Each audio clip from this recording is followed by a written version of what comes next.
Hey guys, welcome to today's episode of Talking Decon. I am Laura Spalding, CEO of Spalding Decon, and I have an amazing guest today. Her name is Allison Heagle, and she was the victim of sex trafficking for a few years. And we are going to ask her some questions and hopefully learn a lot about what to look for, what to avoid, and really get more intimate on this horrible, horrible situation that's going on all over the world.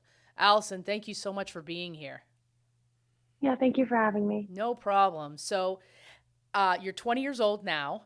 So, kind of walk me through this. You were 15 years old, living in Colorado. How did this happen? So I had just started working my job at Subway. I was old enough to start working, so I did. It became pretty much my drive and everything I was doing. So I was there a lot, pretty much closing every night. And I had a coworker that was new and he was 21 years old. And he went on one of his smoke breaks because Subway was notoriously where everyone smoked weed, and I was the only one who was not going on breaks all the time. So he left for about 40 minutes and came back with a friend, and said friend was covered in tattoos and like just the kind of guy that looks like he's going to ruin your life, and that's what I was into. So he went through the line to get a sandwich and just automatically started flirting with me. One of the first questions he asked was how old I was. Didn't think twice about it. And then he grabbed my Snapchat, told me he had a studio in his house, and like automatically started planting things in my head that I would like. Within the week, I had that Saturday, I was working a double and had an hour break in between the double because of my parents being so helicoptery. I would go on my breaks to go do things, and he picked me up and was shoving automatically a ton of alcohol at me, saying I needed to catch up with him. I now realize he was completely sober and I had nothing to catch up to. And I lived in a state park, so his house was about 15 minutes away. He, like a couple minutes from his house, was like, "Oh, I have to sneak you in through the window. This is a grown adult who I'm assuming is around 21 years old, like his friend." And that now is a red flag to me, but I was like, "Oh, he's just sneaking in through the window. His parents probably don't want people over." And at that point, I was already in a car for maybe 15 minutes most and was already pretty much blackout drunk.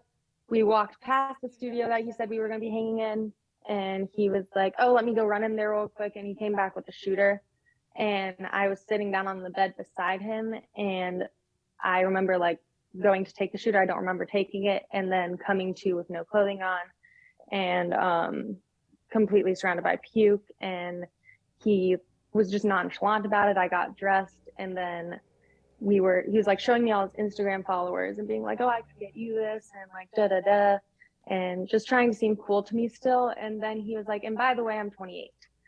So Well, hold on. Let me ask you a question there real quick. So, yeah. do you think he put something in your alcohol to black you out, or do you think you just drank that much? I think I just drank that much. I mean, it was at least a pint in that short amount of time, and I'm small enough. It was definitely enough to just black me out. Do you remember having sex with him or just waking up naked?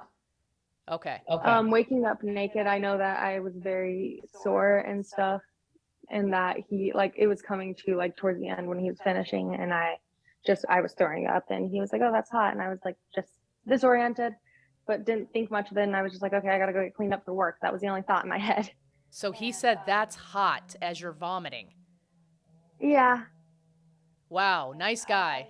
And then he tells you he's 28 years old.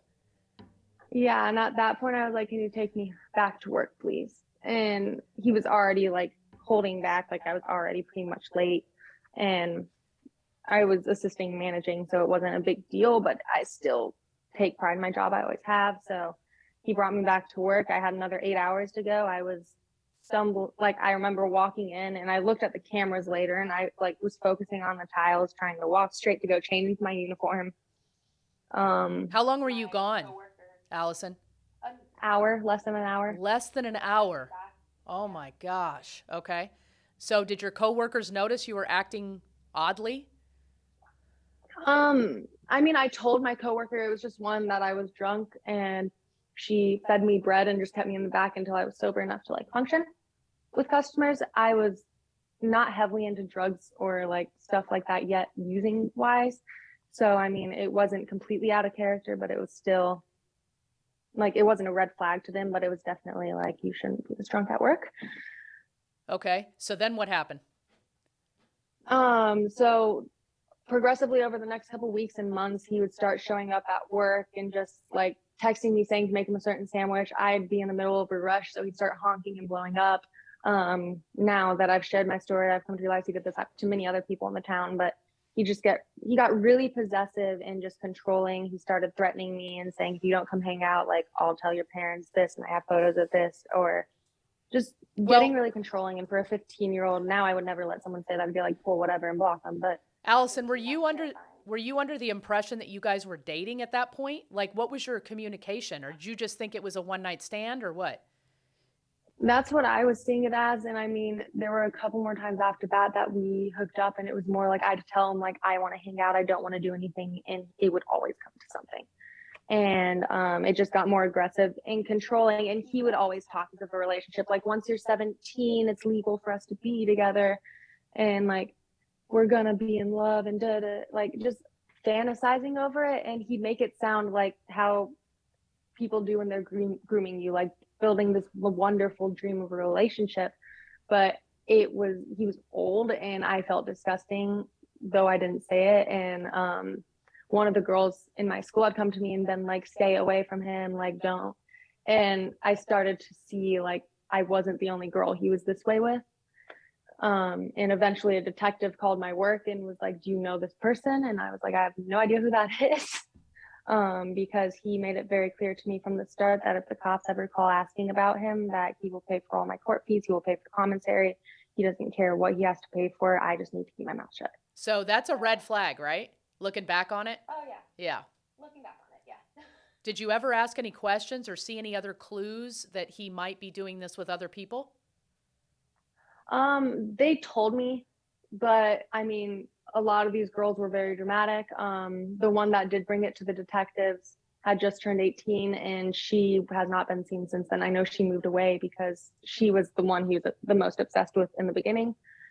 And it definitely started, and even now looking, and I remember my friend at one point was like, I'm hanging out with this guy, and I was like talking to her, and she was like, I swear he's 21. I was like, I have his record right here, he is not 21. And same thing to her. And it's just, it was the whole town, like pretty much every girl had met him at one point, whether or not something happened. But okay, so what happened after that point? So when you had police officers calling asking questions, was it about other girls then? no, it was just about me and asking if I knew him, and I wouldn't tell them anything. And then my parents went through my phone when I got in trouble one time. I think I came home drunk on homecoming, and they drug tested me, and like I just confessed to it, not to get myself out of trouble, but they were like, why are you doing this? Something's obviously had to have happened. So they had called police, they had his address within minutes, and the next day I was in the detective's office. And she'd been working on his case for years, and to this day probably still is. Just So what did you learn? What did you learn from the detective during that interview?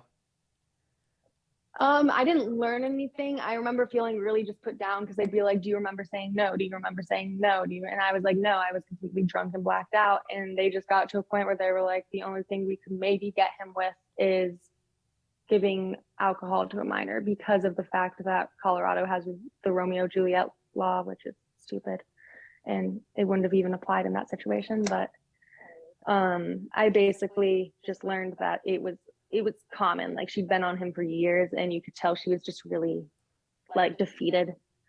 Were you intimate with him more than once, Allison? Yes. Okay. So that kept happening, and he kept basically grooming you, essentially. Was he giving you money too?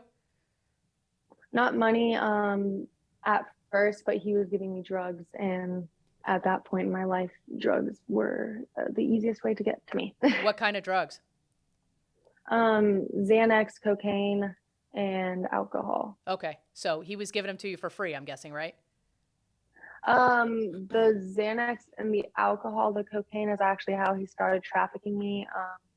He invited me over and said he had a business idea, and he fronted me probably like half an ounce and said, you need to have this much back by this day. And then I was like, okay, it's just gonna be between him. But once I brought him the money back for that, he said, okay, you're gonna go meet this guy. You're gonna do what he says. He's gonna give you the coke. You're gonna bring it back to me. And so it started becoming an exchange where I was the payment, I guess. I didn't really ever know what was going on. I just knew to show up and shut up. So tell me about the first time that happened, Allison. Like, is that all he said to you, or did you know that you were supposed to go have sex with these guys? I had no idea. Okay, so kind of walk me through that. Did he drop you off at a place, or did he give you an address, or what? So I had my car since I had to work around again my parents and getting around things. This was when I was 16 that it started getting that controlling. And there was a parking garage down the street. It was across the street from actually where the detective interviewed me in the building. And there was a parking garage, and I'd meet the men in there. I'd met them at houses a couple times, but most of the time I'd meet them there because that's where everyone went to do deals and stuff. And they'd just do it in the car, and I'd return to school after an off period or lunch or something. So let's, and if you're uncomfortable with this, I completely understand. I'm trying to understand, I guess, you go to a parking garage. Do you know who you're looking for, or a type of car, or how do you know? So he'd be texting me and he'd be texting them, and like eventually it's just, I mean, once you're both texting, they'll be like, they're here, eventually you'll find them. You're looking for a car. Usually they'd come to my car, so I didn't see things. Okay. Again, at that point, I didn't know what was happening, so I wasn't looking at plates. I wasn't looking for really anything specific. I was just like, the first time I was just showing up expecting to like get handed something and walk away. Okay, so walk me through the first time. The guy came in your car, I'm assuming, and then you were expecting to just be handed some coke. Well, yeah, and he didn't even get in the car. Like, so he got in the back seat behind me, and I was like, okay, that's weird. And I got automatically tense, and he was like, get in the back with me. And I was like, okay, maybe he just doesn't want people to see us in the front seat. Like, I was just trying to like go through reasons. Again, I'm just naive at this age. Right. Sure. So I got in the back seat, and he started like inching closer to me, and like, I don't think he knew I didn't know. So like I got really tense at this point in my life. I didn't have boundaries at all. I'd be dating like 5 men at once because I couldn't say no to them. I'd ignore them, but I couldn't say no. Right. So he just started to advance on me and take my clothing off and tell me what to do, tell me what to say. And I just went with it because I didn't know what else to do. Okay. And then afterwards, he would give you the cocaine? Yep, we would get dressed and he'd hand it to me, and he would get out of the car, and I would go give it to the original trafficker. Okay, so the original trafficker, after the first time, did you go kind of, hey, what the fuck? I just had to have sex with this guy. I didn't say that, but I was like, I'm not doing this again. You can have this, and then I'm gonna leave. And that was the first time he threatened. He was like, I can't beat you up, but I'll send a group of my girls to come beat you, and I'll make sure that you can't walk afterwards. Like, I'd never even been in a fight really in this point in my life. So the little things that wouldn't scare me now terrified me then. Okay, so he threatened you with sending people over. So at that point, were you just like, okay, I guess I'll do it again? Yeah, I mean, that's a lot of when I started using more and more heavily. And I just started to numb it out. I just kind of like embraced it and was like, I'm a slut. Like, this is just, I didn't tell my friends really what was fully going on, but I'd be like, oh, I'm going to meet up with this guy. Like, there were many times I'd come back, like barely able to walk, bruised. Like I one time had scars on my ass for like a year because someone like dug their nails into it so badly. And I'd show up to school and like just laugh about it, even if I was crying. So it became something that I convinced myself was what I wanted. Now, were you worried, Allison, about, I'm assuming they weren't using protection. Were you worried about getting pregnant, an STD? An STD, yes, that one, thank God, didn't happen until, of course, like a week before I escaped trafficking. But the pregnancy thing, like, was constantly a scare for me. I took tests often because my period was so irregular before I got on birth control that it would either come every other week or it would skip 6 months at a time. So it was just another stress on top of everything. Okay. So I guess, did this progress or did it basically stay the same in these transactions, basically sex for coke? Yeah, so it would stay that way. And then I started dating a guy, and that's when it got cut off, because he was like, what the fuck? This isn't okay. And I was just so used to it. Like, I remember getting in his face the first time we argued and being like, why aren't you screaming at me? Like, just not used to being treated right. And he cut it off completely and like he sat in the parking lot at school, at work, like made sure I was safe nonstop. Did your trafficker know about this guy, Allison? That you were dating a Oh, new yeah. guy, a nice guy? Yeah, I was allowed to date, so it's not like he controlled that aspect. It was just more I still had to do what he said, and it was my option whether or not I told these people. The reason I met um, the guy that I started dating was because I sold him coke, Okay. and we just ended up clicking. And eventually, he started like because he hung around enough people to start seeing the signs. And the girl that he was dating before me cheated on him with this guy that was trafficking me. So he knew what was going on, and he was like, I'm not letting this happen anymore. He had called and threatened him when I was in the car one time, and was like, I can't shut her up, so you better shut her up, and if you don't, it's just gonna be me, you, and my brass knuckles. Like, he got off the phone, was like, well, if you knock my teeth out, then I guess we're gonna have to get married. Just did not care. So a couple questions. While you were dating this guy, were you still being forced to have sex for coke with other people? No. Okay. So basically your boyfriend got in the way of what his plans were. Okay. So what was your relationship like with your parents at this point? Because you're still living in their house, right? Yeah. What were they, did they know you were being trafficked or did they just think you were a drug addict? Definitely drug addict for a big part. They didn't really, I'm very, very functioning addict, so I hid it really well until I didn't. And they saw the drug addiction, and they'd known he'd raped me, they'd known he'd threatened me. They didn't really know much besides that because I didn't give more information than that. And I still honestly don't think, besides watching my TikToks, that we've talked about that portion of it.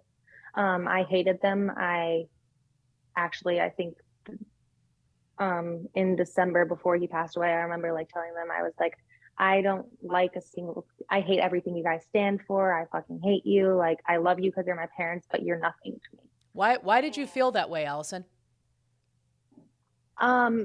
Honestly, looking back at it, I had a lot of friends with divorced parents, and I think I just got it in my head that you're supposed to hate your parents and keep them at an arm's length.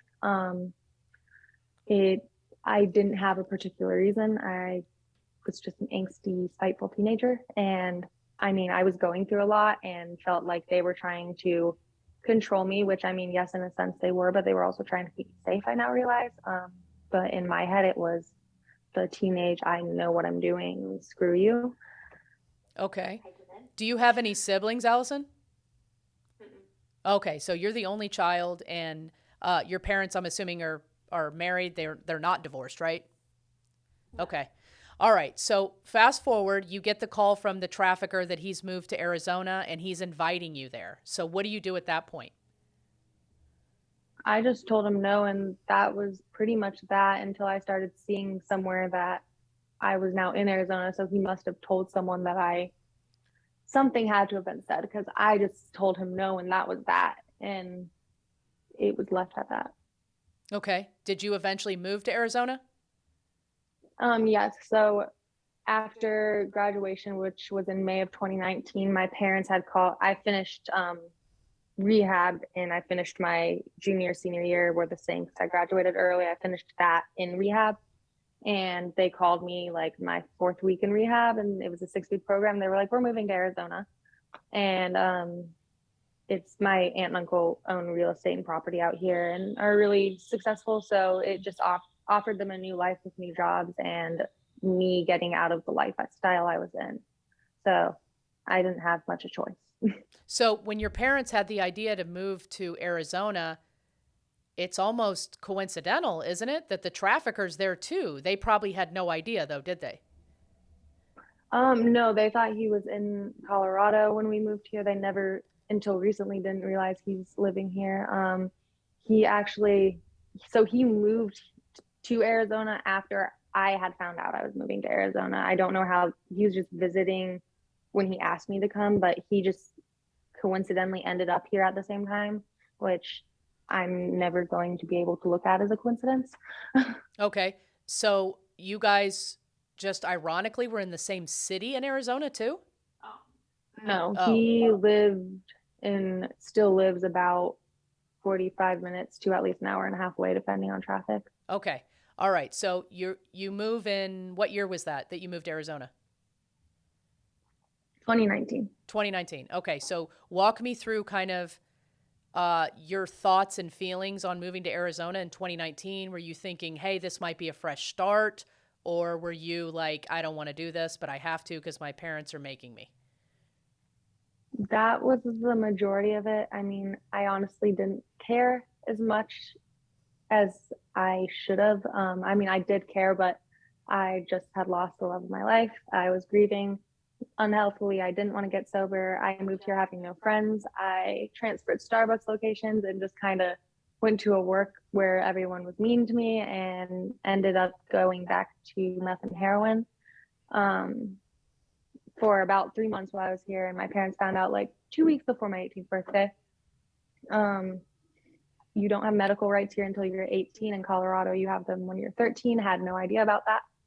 And so they just kind of put me into a mental hospital detox place where people had begun to groom me there that had been sent there. And I was put on the adult unit. So I think once it was found out that I was there, they got sent because they came in like a day or two after me. And one of them had a daughter my age and would protect me and gave me phone numbers when I got kicked out because they didn't search me going in. A lot of hospitals and stuff, not the whole hospital, but a lot of them are involved in the trafficking, or at least employees are. It's good side money is the only way I can look at it. And so I got kicked out, and conveniently the guy that was grooming me got kicked out an hour later and was like, hey, meet me in Phoenix. I'm not from here. I had no idea that where I was meeting him. I went out my window like a week before my 18th birthday, and I met him in a really, really bad part of Phoenix. And I was barely wearing any clothing because at this point I didn't realize that part of town was existing, I guess. I don't know. Okay. So in rehab, you met this guy that was almost like basically the age of your father, right? 10 years younger, but yeah. Okay, 10 years younger, and he's basically saying, I'm an addict too. Call me when you get out. Let's get together. Yeah, and it was more because I wanted to leave and get high. Like I was so mad at my parents and hated my parents so much that I was like, okay, cool. And he's gonna protect me like my dad would, because he put that in my head that he has a daughter my age. Like Right. how could there be a bad dad out there? I couldn't imagine that because my dad is so wonderful. And within an hour of being with him, he had pulled me on his lap and was like, what if anything more ever happens with us? Or he said something weird and cryptic like that. Yeah. And I just was like, okay, like whatever. So you were kind of in the mode that you were just down for whatever. You weren't thinking of that originally, though, with him? Yeah. Okay. I mean, it felt wrong, but I mean, within 48 hours, it presented itself awfully. But within that first 24 hours, I was going to do what I had to get high. Okay. So what happened when he said that? What if we turned into more? He said basically, what if we turn into more? What happened after that? Did you say okay? Yeah, I just pretty much said okay, and I think like smiled and just kind of played it off at that point in my life. And until recently, like I would just smile when men would say things and be like, okay, like that's fine. So I just knew I had to play along with it until I got high. And again, within 48 hours, he started presenting the big red flags. And even in those moments, I was like, oh, fuck no. But I didn't have much of a choice. Okay, tell me a little bit about his red flags. Were they different than the first guys, or were they similar? Yeah. So the first guy was more just like manipulative with it. He failed as the original guy that was in charge of me. He only got a week with me before he ended up getting arrested because he was SMI. He would go from 0 to 10 over a leaf falling off a tree that was the wrong color, like psycho. And at that, since I had been with a guy that was treating me right, he would start yelling at me and I'd be like, I'm sorry, I don't listen to yelling. But he still within that first 48 hours, like wouldn't let me load my own needle. So he was mixing it with, and I started realizing he had his bag in my bag, which I pointed out to him, and I would be like, that's sketchy. And he'd react negatively and get angry. And I'd be like, okay, that's also sketchy. That doesn't show that you're innocent.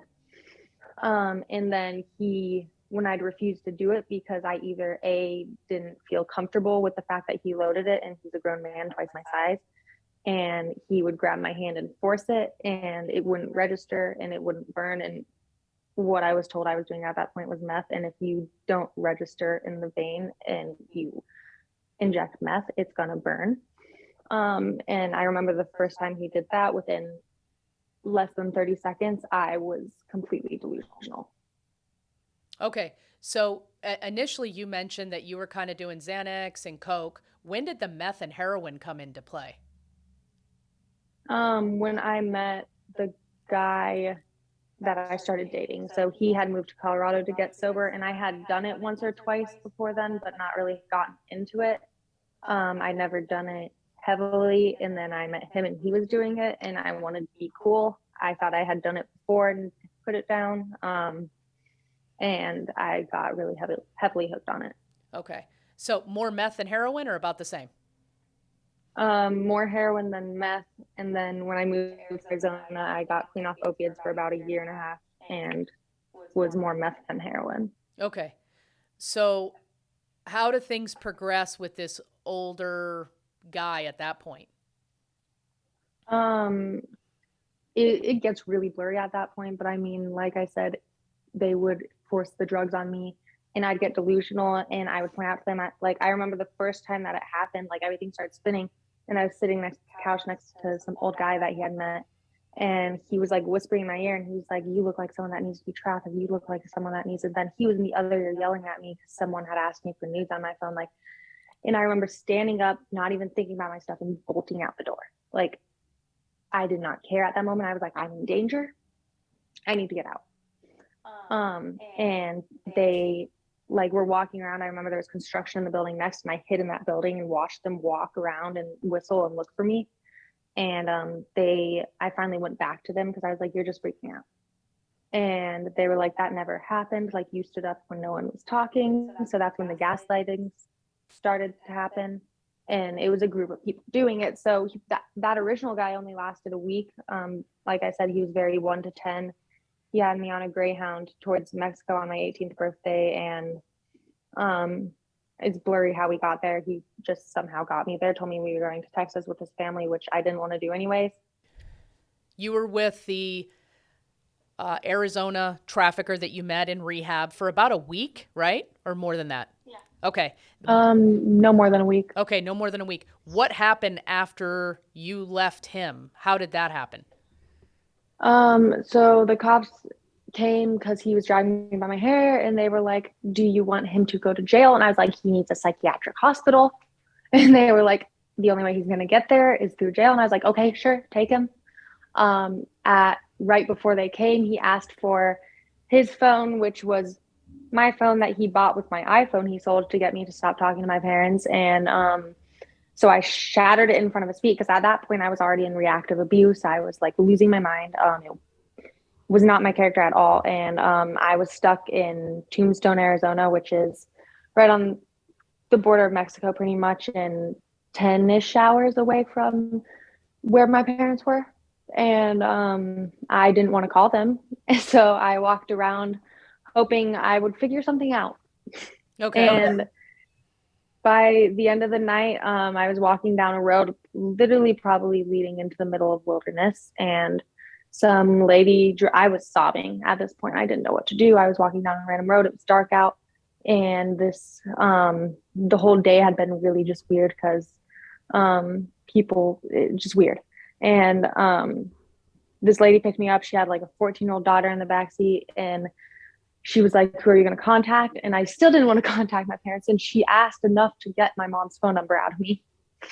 And my parents drove all that way in that moment to come get me. They said I could barely walk, which I remember that part, but I had bruises around my neck. I don't remember that. Was covered in bruises, they said.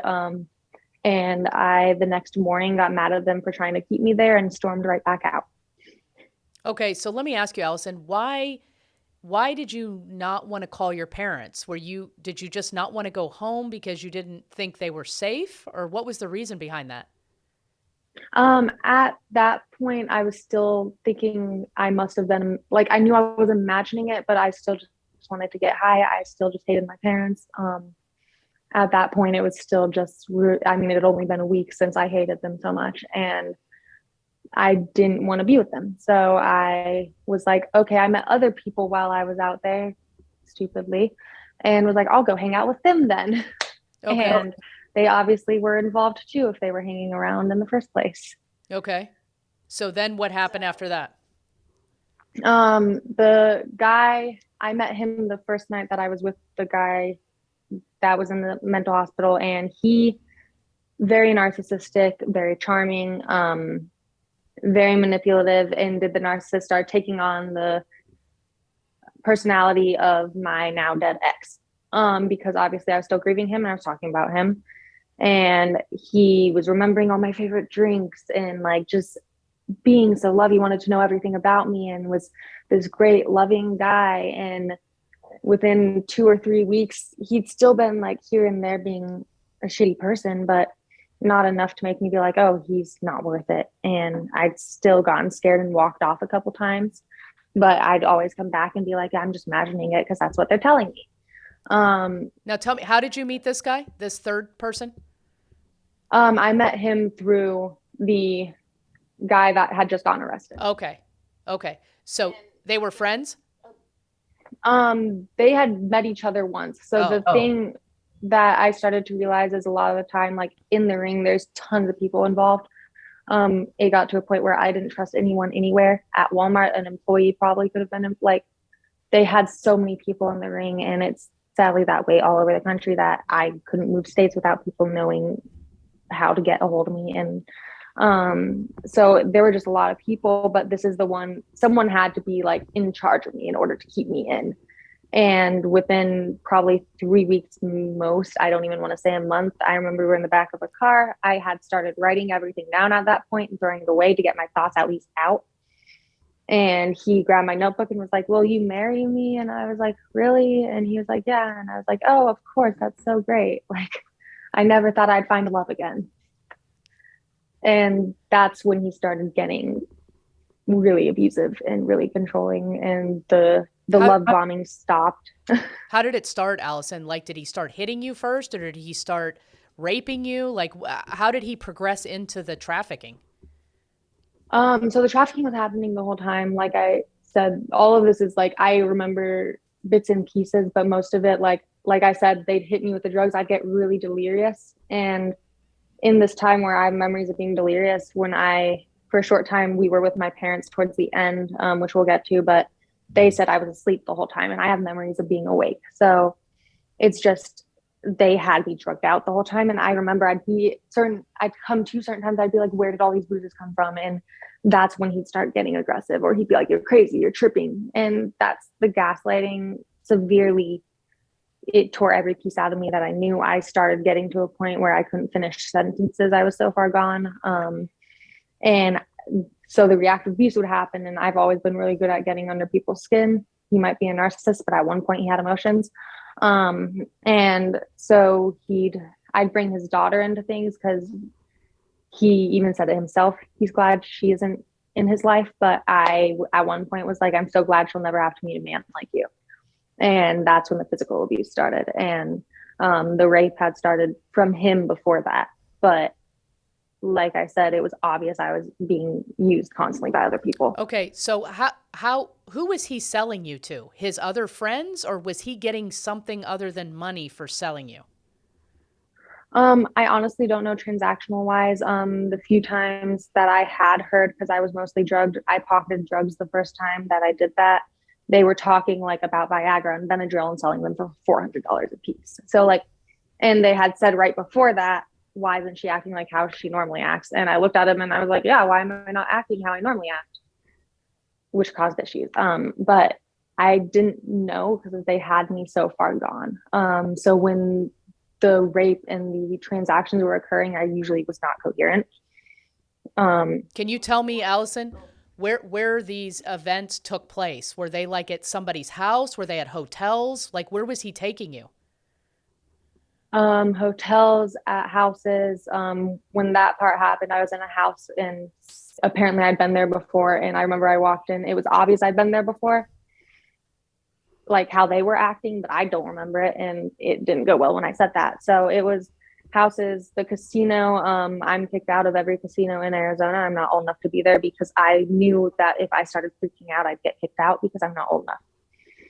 So casinos, hotels, abandoned buildings, it just depended on the class. I mean, a lot of the times it was wealthier men that could either afford a hotel room where they had a place to stay, but it's only bits and pieces in and out that I remember these places. Okay. Do you remember any conversations, especially like with these wealthier guys, anything that would elude you to believe they had either paid this guy to have you or anything about them on how the transaction took place?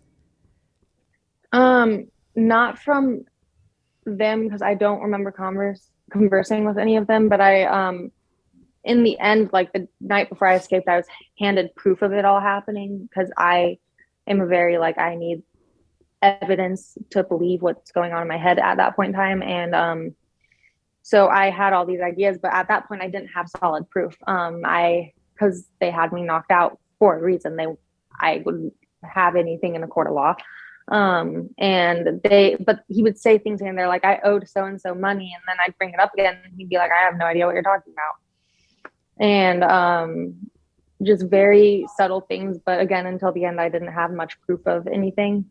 So this entire time, did your parents file like a missing person report? Were they looking for you? Since I was 18 and it was me, when I walked out the window that night, they texted me and they were like, we're done chasing you. Okay. In November, right after he got me arrested the first time because he would steal cars and stuff, and we went to stay with my parents because they were at a point where like if we can see our daughter alive, that's all that matters. And it was hard for me because you don't disrespect my family, and it was hard for them to see me that way. My dad was like, I'm burying my daughter and my dad in the same year. He ended up beating me there. They kicked him out. I followed him, and it was very hard for them to watch. And I know my dad to this day, like sometimes I'll be talking and he'll have to walk away because he would sit with him for hours talking to him because he thought my dad liked him. Wow, that's got to be brutal as a parent to watch your child being a victim right in front of your face and not being able to do anything about it. Yeah, and I remember a little over a year ago, I had a friend that was being abused come out, and she was leaving and like in the cycle of abuse, and I was like, why did no one ever told me? Why is she not listening to my parents? Like, we told you. And I was like, no, you didn't. They're like, yes, we told you what he was doing. You wouldn't listen. Yeah. And then like, this is when they also were like, you were passed out all the time. And I was like, no, I was awake the whole time I was here. And they were like, no, you were asleep. And I was like, that's just not what's in my head. Cause yeah. Allison, do you think that there's something about you, or is it girls in general that make them more susceptible to wanting to be liked and part of something? Is that why you think that maybe you kept going back? That's not why I kept going. So I definitely had severe Stockholm syndrome. I was convinced I was going to change and help this man out of this lifestyle, because I had previously been dealing drugs in a lifestyle. Like I'd been in a lifestyle that was similar in my head, and that I thought I could change this man because I thought he had a heart. I didn't know what a narcissist was. I thought I was one at that point in time.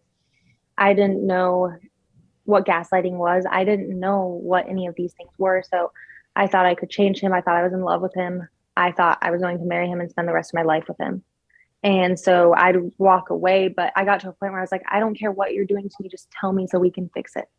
Like, helplessly in love with, like, broken. It wasn't real love. It was just Right. thinking, Now, surviving. But was his whole intent to keep you under the influence of, meth and heroin, to basically keep you like almost in this coma, that you would just do whatever he said and, kind of just be there, barely breathing, barely living? yeah, so I wasn't using heroin at that time, and it was meth. And they always had 2 bags. They always had, one time he pulled a needle out and he was like, this is when you're not listening. I had many times tasted like, I'd get to a point, because I knew drugs well enough when I started and I met them, and they would try to tell me I didn't. I knew that injecting, if you missed meth, it would hurt. It never did. I knew what it was like. I remember one time I tasted it and I was like, this tastes like ketamine. So I at one point thought I was in like a K-hole, but it would never show up on tests when I was in the hospital and stuff. So I've done research, and there's a drug. I don't know if it's easy to get in the United States, but it's to a T what was happening. It's called Devil's Breath. And like, I remember him mentioning at one point, there's this drug you can just blow in people's face and they will be under your control but not remember a thing.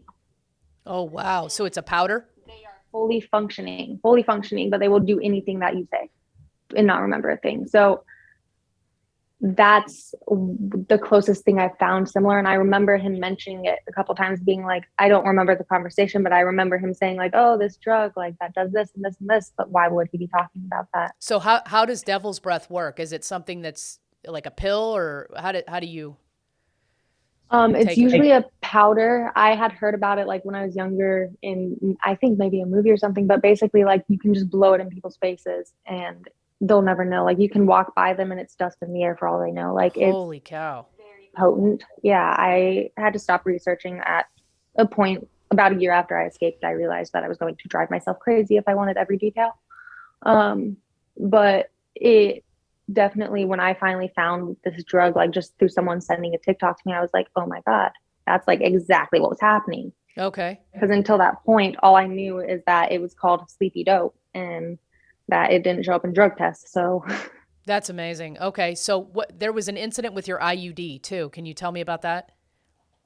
yeah, so it's not an IUD. I have a Nexplanon. Oh, And one of the times I was unconscious, he or someone had removed it. I had no idea. Obviously, I was unconscious and didn't know what was going on half the time anyways.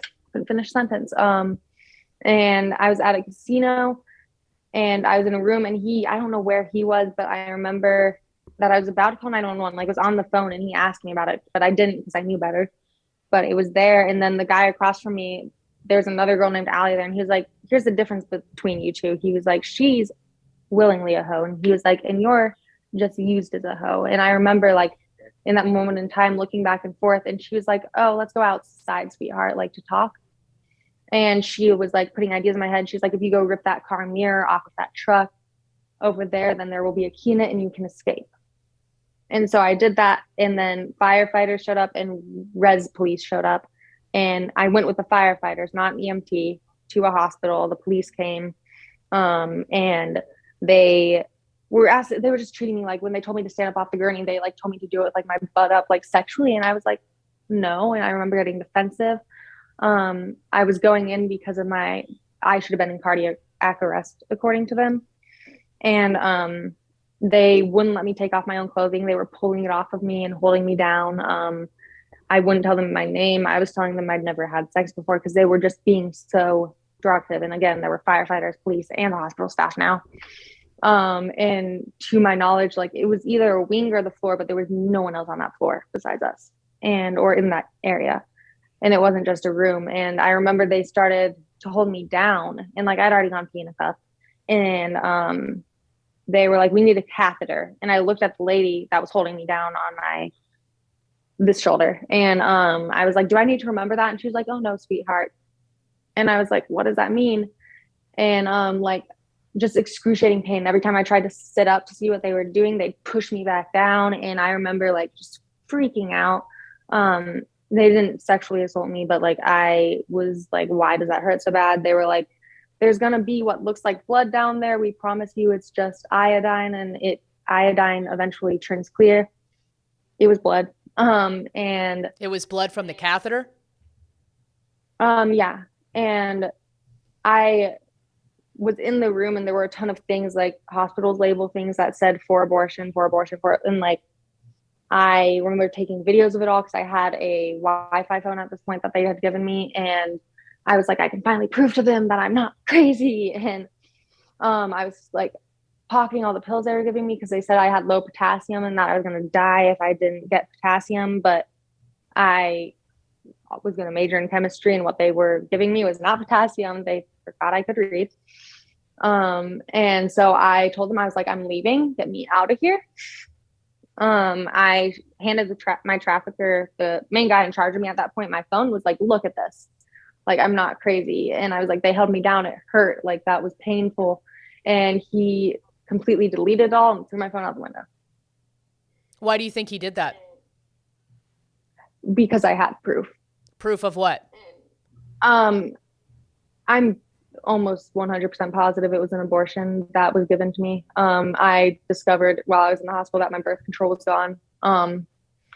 And I explained that all to him, and I was like, still telling him, I was in that mode of like, if you know what's going on, just tell me and we can get out. Like I needed to confine someone because that's painful. Yes. Emotionally, it destroyed me. And it was hard to really get to me at that point in time because everything was a mess. But that just really physically, it was hard to hurt me, and it felt like someone was scraping at my inside. Like, how do you think that the hospital would perform an involuntary abortion? How do you think they worked around that? So it's not how they worked around it. Well, my mom might still have the paperwork, but I remember getting the bills, and I was still with him. And it's when we were at home, and I was like, oh, they never did me this testing, like probably $20,000 worth of testing. Thank God I got on Medicaid, so they backpaid it. But saying they did all these tests while I was there, and like just a long list of things that made no sense, nothing to do with anything they actually did. And there's no verifying it. Like I said, we were alone in that wing. There were only 2 nurses there, and it was kind of dark. So it wasn't like a normal hospital setting. It was kind of like probably a closed off wing or something in my guess. And it was just very, again, blurry, but it was to a point where I knew it wasn't right. And I've come to realize over time, like there will be police involved. That doesn't mean they're all involved. Same with staff. I mean, all I can think is it's easy side money because it's the largest enterprise in the world. Like it's human trafficking brings in a lot of money. If I was underpaid in a position that does a lot of work, I'd probably be like, oh, this is easy too. But it's definitely something that people are involved on the inside. On border, I've seen people just let people through that work with Border Patrol. It's definitely everywhere, and enforcement. Yeah. I mean, I've always said money buys everything, right? Yeah, definitely. Okay. So after you got out of the hospital, were you pretty close to escaping at this point, or where was your head at? My head was not anywhere sane. It was closer towards the end of it. Not the exact end, but closer to the arrest that led to me getting my sanity together enough to get to an end. It's when he started just getting crazy, like car after car, and making me go with him to steal the cars. I have never been a thief. I cannot. And he would drag me with him. And so at one point he had brought me out to Florence, Arizona, which again is on the border. He brought me to some random weird crime scene that, of course, I was studying forensics before I met him. I was like obsessed with it, and he didn't like that. So started stealing like 3 cars a night, and he would bring me with him. And we were chased by the cops one day, like 3 p.m. And I looked him dead in the eyes. And I was like, I do not get arrested for people. I didn't get arrested when I was committing crimes. I was like, I do not get arrested. If we get arrested, I am done with you. Like we had just ran from the cops. I've never done that in my life. And he's like, it won't happen. Like blah, blah, blah. And then forced me right after he had hit me with whatever it is. And I was losing my mind to go with him to go do something that already gives me anxiety when I'm stable. And so what was the point, Allison, of him stealing the cars? What was his point with that? Was he reselling these stolen cars? Like, what's the whole point? he wouldn't resell them. He'd literally just pick them up and like have 3 at once in one place. And I didn't see a reasoning behind it besides, unless he had this small amount of care to get me out to purposely get us arrested. Because in Maricopa County, which is the county that we were usually in, we would never get arrested. Cops would just let us go, would let him go. They wouldn't address me, they'd address him. And we were in Pinal County, which is a very strict county because it's on border. It's very hard, and he was definitely being more acting out, but I can't say for sure it was because he cared or what was going on. But I don't know who in their right mind would be stupid enough to do what was happening and not think they'd get arrested. So I was slamming car doors. I was causing a scene on purpose, and I was fed up. I was like, I need to get it out of this. I was at a point where if I didn't get arrested that week, I would have been dead. I would have killed myself or I would have died.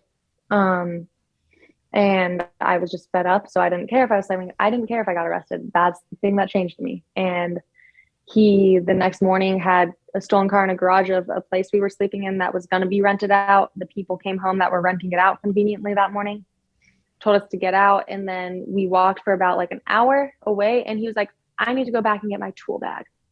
And I was like, there's a stolen car in the garage.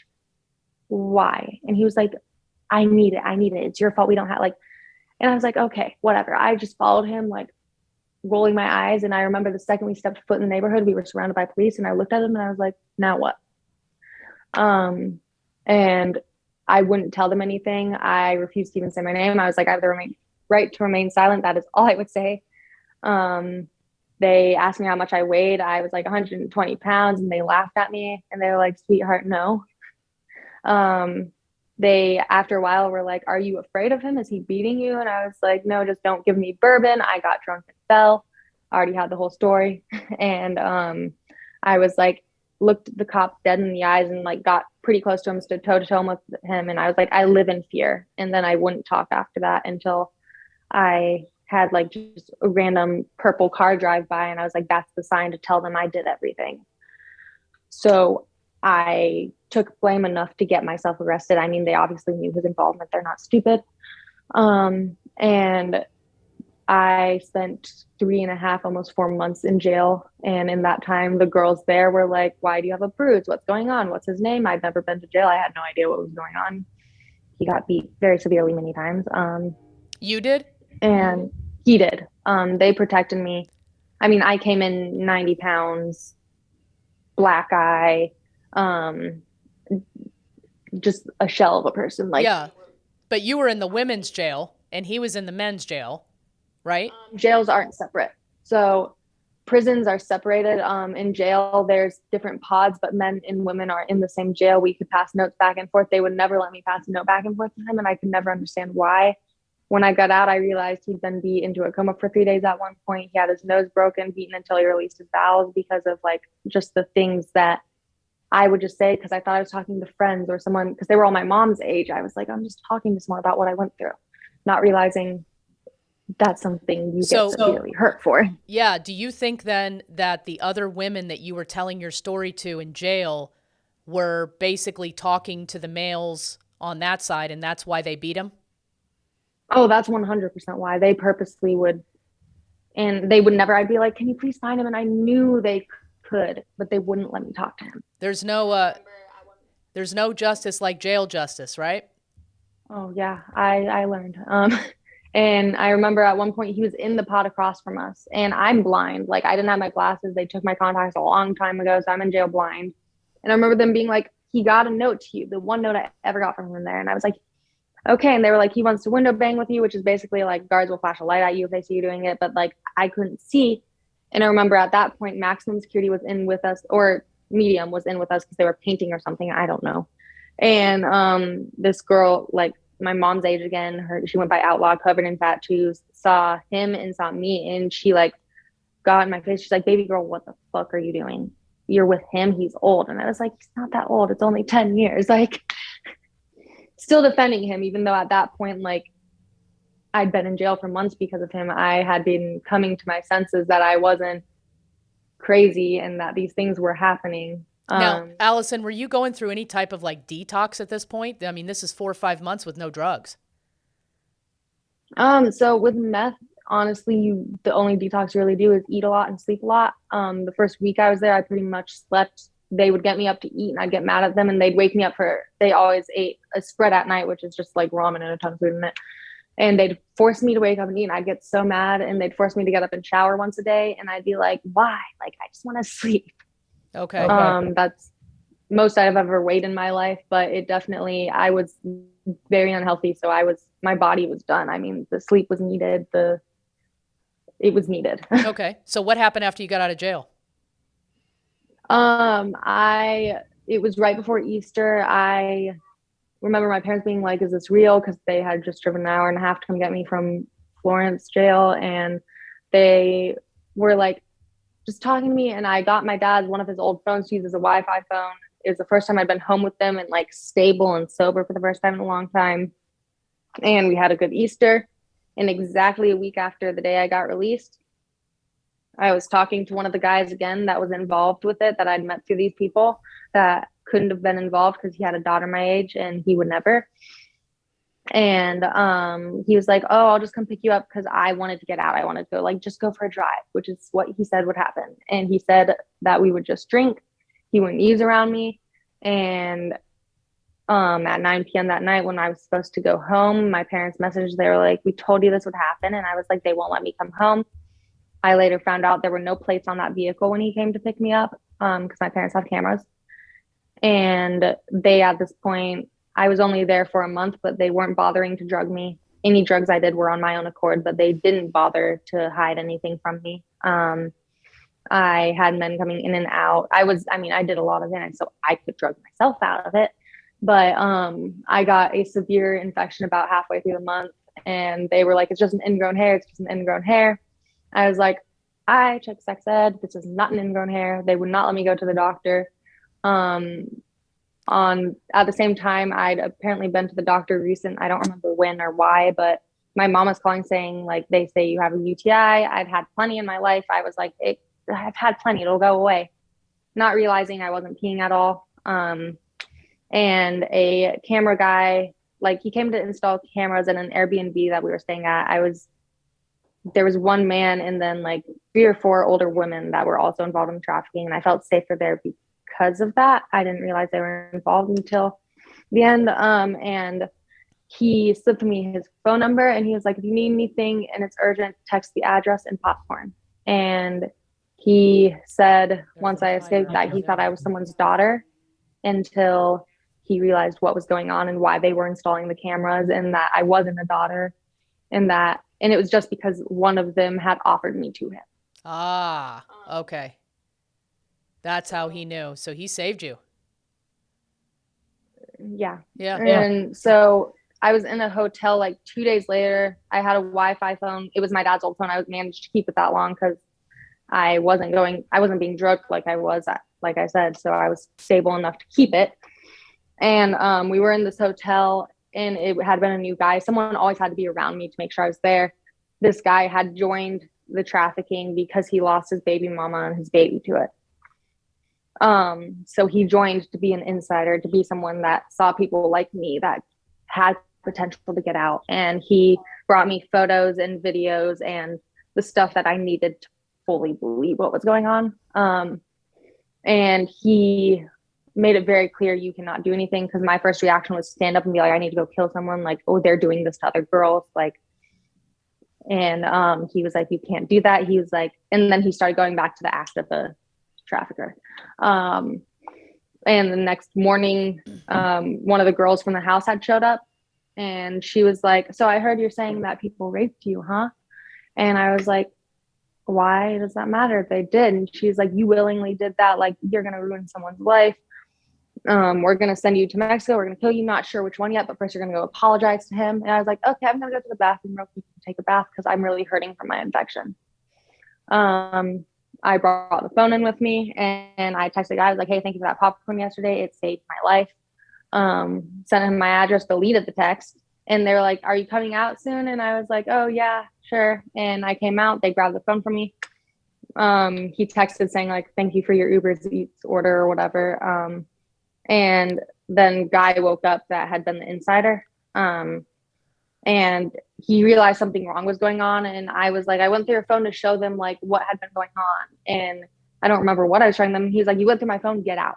Because he could tell something was wrong. And the only chance I would have had of getting away was getting away from them. It was right when COVID hit. It was still early-ish morning. There was one civilian on the street. I could barely walk, let alone run. So I interweaved between buildings in downtown Scottsdale, which is a nicer area around here. And the ends of the street I was on were blocked off by two vans with paisas, which are Mexican-born Mexicans in them, just waiting. Because I found the one civilian on that street with coffee and a phone. I was like, can I please use that? Like, trying to hold my composure as best as possible. And he said yes. He didn't want me to touch it because of COVID. And I grabbed it and I was like, thanks. And called the guy who had just gotten to the hotel and was like, I'm right down the road. Please come get me. The guy next to me was like, are you okay? And I was like, just let me stand by you, because if I'm not with you, they'll do something. And he was like, okay. Not fazed by it. I'm still to this day shocked that he was not in the slightest bit panicked. And this guy pulled onto the street. I got in his car and completely broke down. That was May 1st of 2020, and that's when I escaped. And I went home 2 days later on my dad's birthday, which was May 3rd, because I promised him I would be home for his birthday no matter what, and they convinced me to stay home. Wow. And this time it actually worked? Mm-hmm. Okay. Yeah. So what was the infection that you had? Was it an STD? Mm-hmm. Were you able to get it treated? Yeah, so it's herpes. So unfortunately, it is reoccurring. I have not had another outbreak since then. When I went into the hospital 3 times to get, because the first time they said it wasn't herpes, and I was like, there's no way. I took 6 cents. Like, right. So I didn't trust hospitals, so I went to a children's hospital. It was COVID, and I was like, my mom is coming back with me. And to this day, my mom comes with me everywhere, and I don't care what they say. She's coming with me. Right, right. She wouldn't let someone drug me and hurt me. So it's, they, after the 3rd test, like, I am an addict, and I was like, I don't even send me home with opiates. I was in so much pain. The opiates they gave me didn't help with it, like all the way up my lower back, like down my middle thigh, like really bad. And with the infection, once it's bad enough, it never gets that bad again. So it's usually stress brought on or illness brought on. Right, so right. It's just taking care of myself. I think I've gotten a couple scares a couple times, and I automatically just call and I'm like, I need medication. But I mean, that really messed up my head and mental health for a long time, because I had been involved for years and didn't have one. And at that point I was like, I'm disgusting, I am dirty, and I am mute. And that's what was the breaking point for me. Let me ask you, Allison, if you had to guess how many men you were trafficked to in just those 3 years, what would you say? Hundreds, like at least 5 or 6 a day. I mean, it was all day, every day. So, and most men in those situations don't really last very long. So it's okay, 5 or 6 a day. And would you say you remember like 50% of them, or less than that? I don't remember any of the men unless it was my traffickers. When my traffickers would do something like rape me or gangbang me, it was to prove a point. And so they would want me to remember it. I remember one of the times they did it, I thought I was going to die that night. Why is that? To my chest and gun to my temple. And I remember when they finished and got their clothes on, they were like, threw my clothes at me, and they were like, that's what being raped feels like.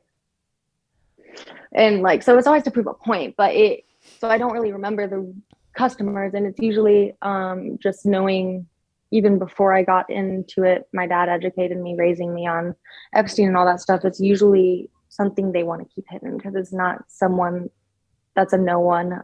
It's police. It's people that can have a lot ruined, and it's not just their life that's going to get ruined if it gets fallen. Yeah. So how are you now, Allison? How are you really doing? I mean, I still have flashbacks 3 or 4 times a week, but I'm not in fear. I have been having a lot of just weird things happening lately that wouldn't normally cause me to go off the deep end, but I went into a like safe house dual recovery place last November of 2020, or yes, 2020. And in that process found God, and I was delusional. I was living in paranoia. Everything was my traffickers. I thought this place was trafficking me. I literally remember telling the staff member, if you were a smart criminal, wouldn't you make a program like this to trafficked girls? And they looked at me and they're like, how broken, like, who hurt you? Yeah. And I was just so far gone. They were I have PTSD, which isn't a chemical imbalance. They were drugging me up with medications trying to fix a non-chemical imbalance. So I was just on a ton of Seroquel, hungry and paranoid at the same time. I got to a point where enough was enough, and I was like, okay, maybe I'll just try this God thing. I've done counseling since I was young. None of that was going to touch what I was going through. It was a Band-Aid for a bullet hole, and I had a lot, and I was bleeding out. I found God, and I got to a point where it was just, he's already won the battle. He is so much stronger. He has brought me to this point. He got me through all of that, and he obviously has a reason for that. So it got to a point where I was like, okay, so what if that person's following me? God's right there and they can't touch me.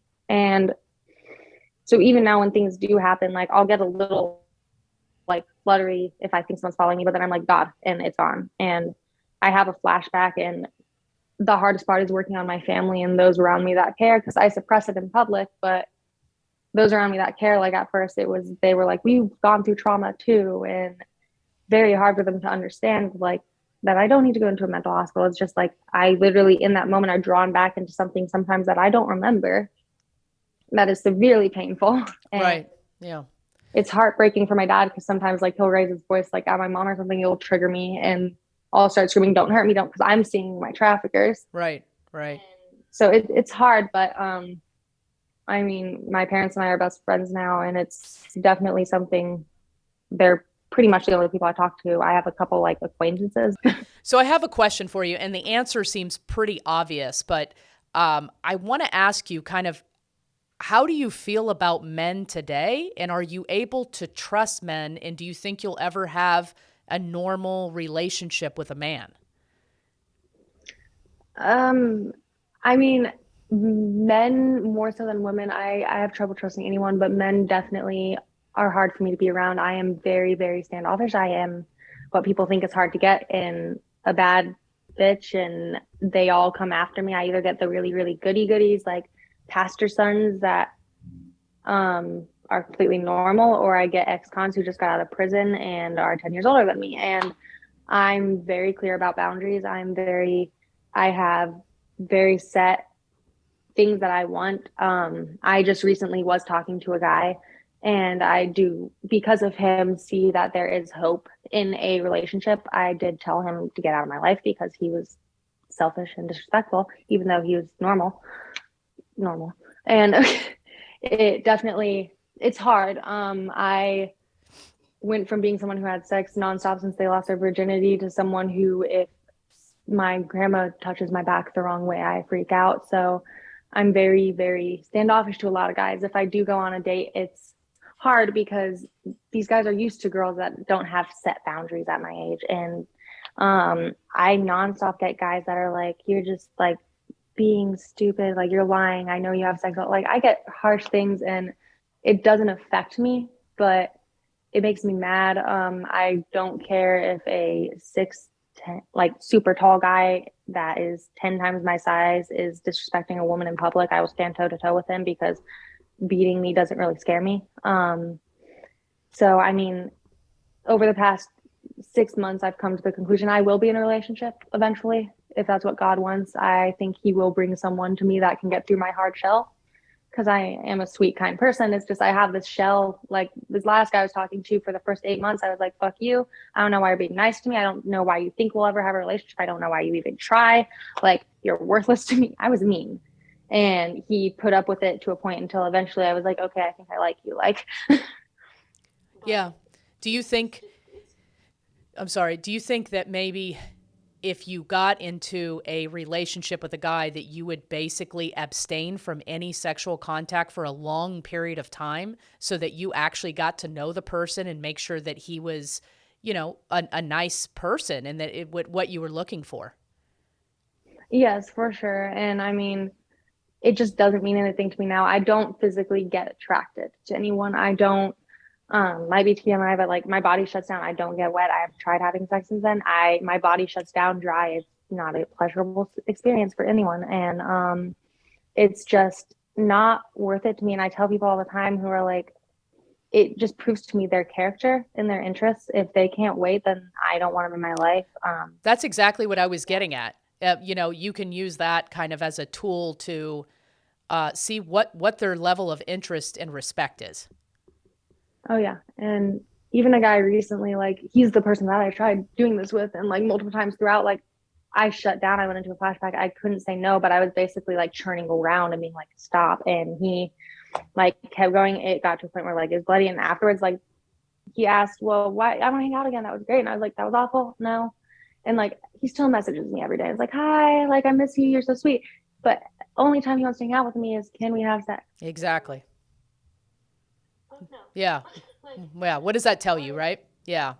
So, Allison, where do you see yourself like 5-10 years? What do you think your future holds?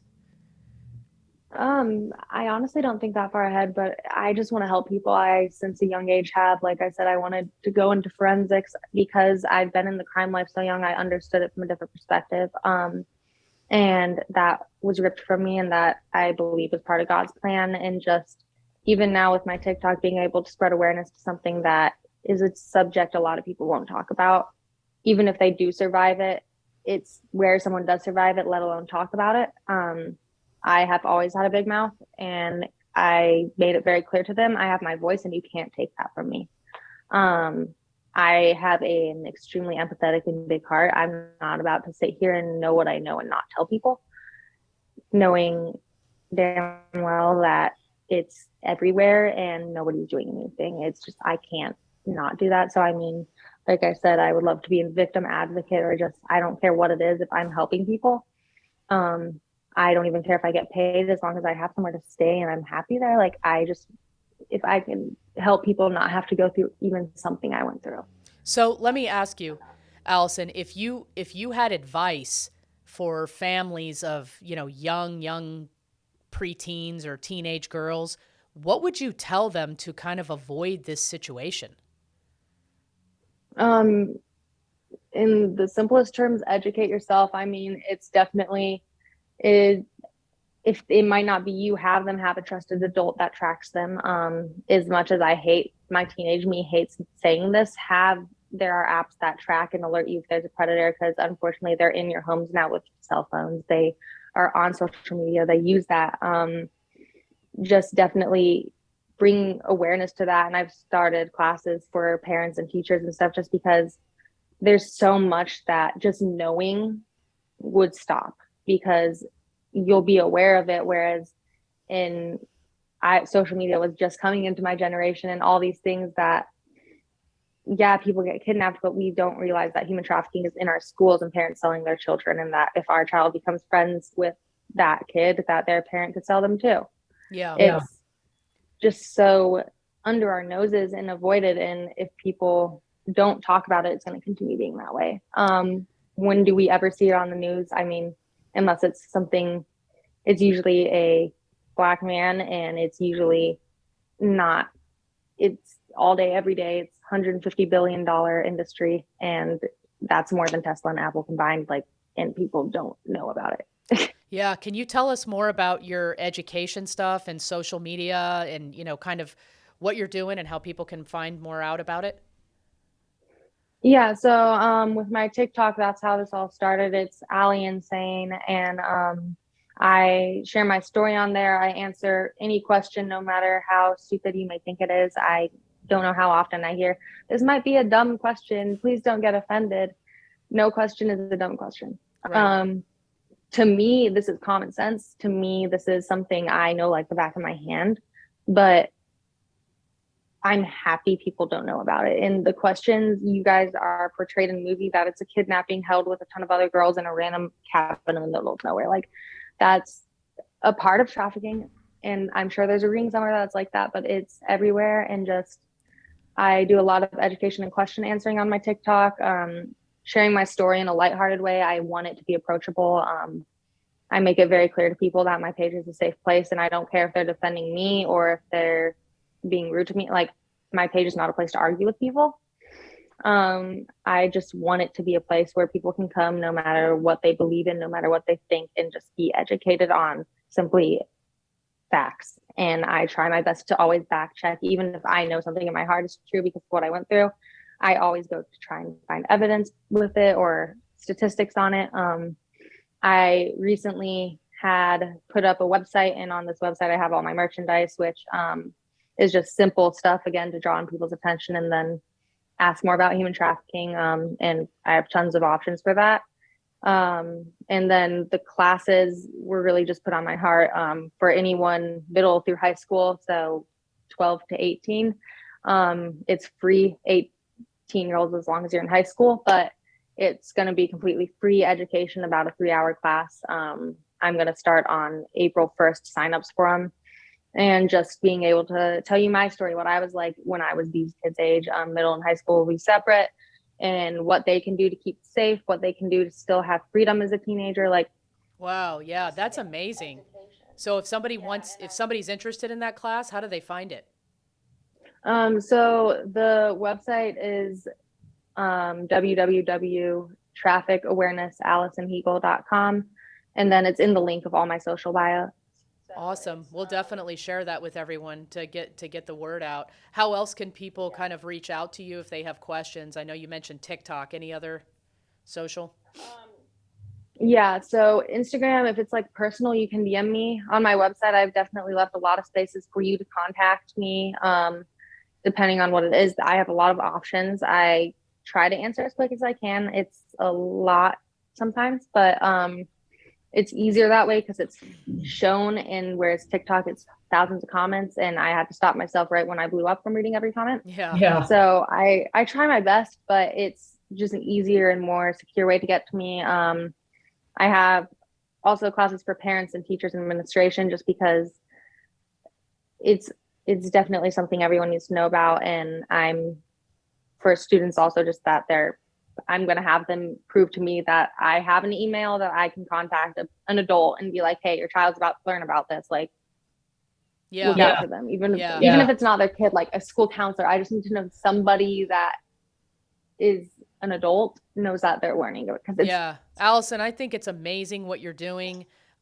You're so brave of telling your story and hoping people can learn from it too. This is a crime that happens in plain sight. And if you can help, just one or two people escape that, then I think you're doing a great job. And people like me that want to get involved in helping, we look for organizations like this. And it's just something that I think nobody wants to talk about, but it's everywhere. Every city in this country has this problem. Oh, yeah. And I mean, I posted something the other day. Not even, I said like no hate to it, and I took it down because I knew TikTok would violate me because the media is just so filtered. And I said we riot and we protest over LGBTQ and over Black Lives Matter, and yet this crime that's against every age, every race, every sexuality, in ruins and kills the lives of many. Like, families are ruined, and it is everywhere, all day, every day, and it's not even talked about. And every comment within 15 minutes was, you can't even compare those things. It's not oppressive. It's not like, and I can't fight back on stuff, but it's just, that's where society. Well, I think that the difference is that who the perpetrators are. You look at Jeffrey Epstein and you see all of these very, very rich people and, the little black books. Nobody wants to say who the clients actually were. They're just putting the main guy on trial and hoping to God that none of the witnesses say any names. So I think that's the difference why everybody wants to shut us up. Mm-hmm. Oh, and I know someone who survived on the island. And I mean, she helped me understand a lot of what I went through because it is very satanic. I went through a lot of ritualistic stuff while I was going through it, which added to my memory issues. And it's very dark and it's very messed up. And society couldn't handle figuring out how many people they're supposed to trust are involved in it. Like, how hard it was for me to realize I'm in a hospital right now being like assaulted pretty much. It hurt. How knowing that I still can't go into a doctor or a hospital, or like if I was to be pulled over, I'd call 911 and probably not pull over. I'd have my hazards on and I'd show them I was calling until a female officer was on scene, just in case. Yep. Yeah. because I know these things, and it's hard to, is a society coming to realize that it wouldn't work. Yeah. Yeah. No, I'm a true believer that, things happen for us, not to us. And I think you have found your calling. And I really appreciate you sharing your story here with us. Thank you again. Yeah, of course. Thank you guys. So I hope you guys really enjoyed today's episode with Allison. Sex trafficking is a major problem in this country and around the world. Unfortunately, it doesn't get the press that it deserves. Everyone heard about the Jeffrey Epstein case, but did you notice that the names of the men that were paying for these young women were never released? Why do we think that is? It's probably because the strong, powerful, wealthy men can afford to keep their names out of the press. Victims like her are average middle-class girls that just got tricked into this lifestyle. Once they get them hooked on drugs, they can pretty much make them do anything they want to do. This could happen to anyone. You, me, our kids, our friends, our family. Everyone needs to take a part. If you see something, say something. The link below is to some human trafficking organizations that you can make reports, you can volunteer, but I urge everyone to pay more attention. It's right in front of your eyes. Thanks for watching.